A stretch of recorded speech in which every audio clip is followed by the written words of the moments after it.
ভারতের সাথে বাংলাদেশের বৈরিতা আমাদের ইচ্ছাকৃত নয়, ভারতের তরফ থেকে বলছি এটা। হ্যাঁ, অবভিয়াসলি, কেননা এই যে সরকার পরিবর্তন হলো প্রায় 3-4 মাস হয়ে গিয়েছে, যে পররাষ্ট্র উপদেষ্টা অত্যন্ত মানে একটা দূরত্ব ও নীরবতা বজায় রেখেছে অনেক সময়।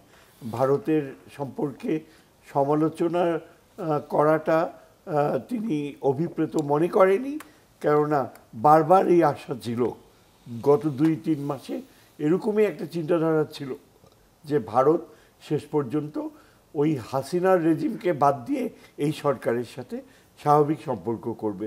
ইনফ্যাক্ট ভারতের যে মুসলিম নেতা ওয়েসি ইন্ডিয়ান পার্লামেন্টে, সে এত ব্যঙ্গাত্মক স্বরে একটা মুসলমান হয়ে যে এতখানি তাচ্ছিল্য দেখাতে পারে ভারতের পার্লামেন্টে, মানে পুরা দুনিয়া এই অঞ্চলের মানুষরা দেখলো যে ওয়েসি সামনে মোদি বসা পার্লামেন্টে তাচ্ছিল্য করে বলছে, হিন্দু কতগুলো শব্দ আছে, বেওয়াফা, বেওয়াফুক, বেওয়াকুফও বলছে, বেওয়াকুফ মোদি। আর মোদির চেহারা তো মানে রাগে পারলে সে ফেটে যায়। तुम कैसे किया, तुम जाओ वो हसीना का पास जाओ, उसको बोलो আর টিং টিং ক্রিকেট খেলো, এইভাবে আঙ্গুল দেখে দেখে বলছে। মানে the level of, and everybody in the parliament, Congress সবাই হাসতেছে মোদিকে দেখা, বুঝছেন, এমন অবস্থা। কিন্তু আমাদের এখানে we are not uttering a single word. এখন আমরা যতই চাই না কেন যে ভারতের সাথে আমরা চাইবো যে ভারত বাস্তবতায় ফিরে আসুক, কিন্তু ভারত সেটা করবে না। এই জন্য যে আমার মনে হয় যেটা মূল কারণ হচ্ছে তা মোদির উপর দুইজন ব্যক্তির প্রচণ্ড প্রভাব। একটা হচ্ছে জয়শঙ্কর, আরেকটা হচ্ছে অজিত ডোভাল। এবং তারা যেখানে অলরেডি আরএসএস নির্দিষ্টভাবে বলে দিয়েছে বিজেপি গভর্নমেন্টকে যে আপনি হাসিনার সময় যে ফরেন পলিসি ছিল সেখান থেকে ডেভিয়েট করবেন না, আপনি একই ফরেন পলিসি চালিয়ে যান, এবং আমাদের উদ্দেশ্য হবে হাসিনার সরকারকে আবার রিস্টোর করা। এবং এটা এখন মোটামুটি এক্সপোজডও হয়ে গিয়েছে যে ভারত সরকার দুটা জিনিস চায়। একটা হচ্ছে যত তাড়াতাড়ি সম্ভব পার্লামেন্টের মাধ্যমে আওয়ামী লীগকে রিহ্যাবিলিটেট করা, আর সেকেন্ডলি এই যে ট্রায়ালটা হচ্ছে ট্রায়ালটাকে নাকচ করে দেয়া। এই দুটোই কিন্তু প্রফেসর ইউনূসের চিন্তাধারার বাইরে। প্রফেসর ইউনূস তার সাকসেস বা ফেইলিওর নির্ধারিত হবে যে কত কার্যকর, কত দ্রুত তিনি এই বিচার প্রক্রিয়া শুরু করতে পারে, সমাধান করতে পারে, এবং আওয়ামী লীগকে মোটামুটি নিশ্চিতভাবে জনগণের ইচ্ছার ভিত্তিতে দূরত্বে রাখতে পারে। কিন্তু সেটা করতে যে আমরা দেখতে পাচ্ছি যে ভারত এখন ক্রমশই মারমুখী হয়ে উঠছে।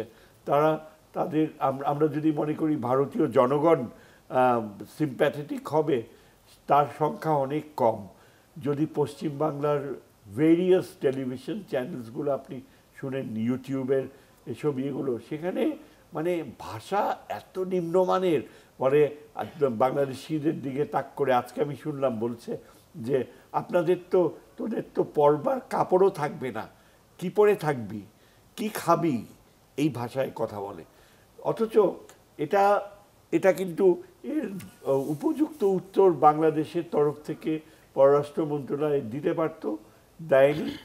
আমাদের আরেকটা উপায় হতে পারে যে আমরা যদি ঠিকই ভারতের এই নিম্ন রুচির সাথে জড়িত হতে না চাই, তাহলে সবচেয়ে সভ্য নীতি হতে পারত যে চীনের সাথে আমাদের সম্পর্ক উন্নয়নের প্রক্রিয়াটা জনসমক্ষে তুলে ধরা।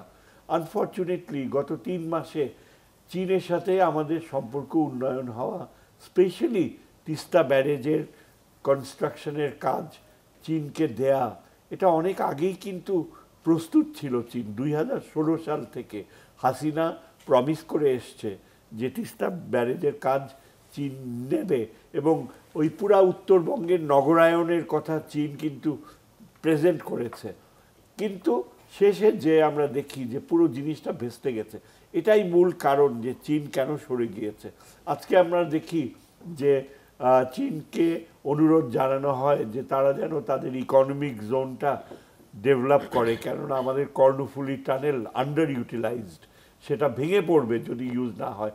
আর চীন যদি সেখানে ইকোনমিক জোন ডেভেলপ না করে, তাহলে ওই জায়গাটা পুরো আন্ডার ইউটিলাইজড হয়ে থাকবে। জি। কিন্তু চীন সেটা করছে না কেন? চীন অনেক আগে থেকেই মনে করে যে তারা সরাসরি প্রমাণ চায় বাংলাদেশের কাছ থেকে যে এই পরিবর্তিত পরিস্থিতিতে আমরা কতখানি চীনকে বাংলাদেশের অর্থনীতি বা সামরিক পর্যায়ে জড়িত করছি। আনফর্চুনেটলি আমাদের পররাষ্ট্র উপদেষ্টা কিন্তু চীনের সাথে সম্পর্ক নিয়ে কিচ্ছু মেনশন করে না। শ্রীলঙ্কার ক্ষেত্রে চীনা ঋণের যে প্রভাবটা দেখা গেল, তাদের ক্ষেত্রে ঋণ খেলাপি হওয়া বা অর্থনীতিতে এক ধরনের ধস নামা, সেটার জন্য অনেকে চীনকে দায়ী করেন শ্রীলঙ্কার অভিজ্ঞতায়। বাংলাদেশ সেই ধরনের পরিস্থিতি তাহলে কিভাবে এড়াবে? সেটা তাহলে বলুক। সেরকম পরিস্থিতি যে এড়ানো সম্ভব তা কিন্তু বেশ কিছু বিশেষজ্ঞরা বলছে। আমি আজকেও শুনলাম যে আমাদের যে অত্যন্ত মেধাবী একজন স্পেশাল রিপ্রেজেন্টেটিভ সিলেক্টেড হয়েছে, মিস্টার সিদ্দিকী নাম, যিনি অধ্যাপনা করেন লন্ডন স্কুল অফ ইকোনমিক্সে, তিনি কিন্তু বাংলাদেশের অর্থনৈতিক প্ল্যানে চীনের যে একটা বিশেষ ভূমিকা রয়েছে তার পক্ষে কথা বলেছে।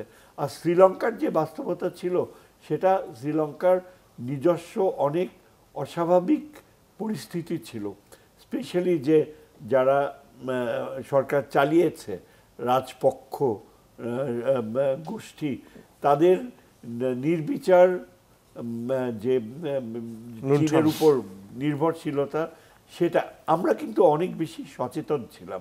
আমাদের পররাষ্ট্র অর্থ উপদেষ্টা ও তার সাথে যে টিম রয়েছে, ওদের ক্যালকুলেশনস অনেক ম্যাচিওর, কিন্তু সেটা আমরা তুলে ধরছি না। চীনের প্রাসঙ্গিকতা আমরা যত বেশি টেনে আনবো, ততই আমার মনে হয় ভারত অনেকটা পিছপা হবে।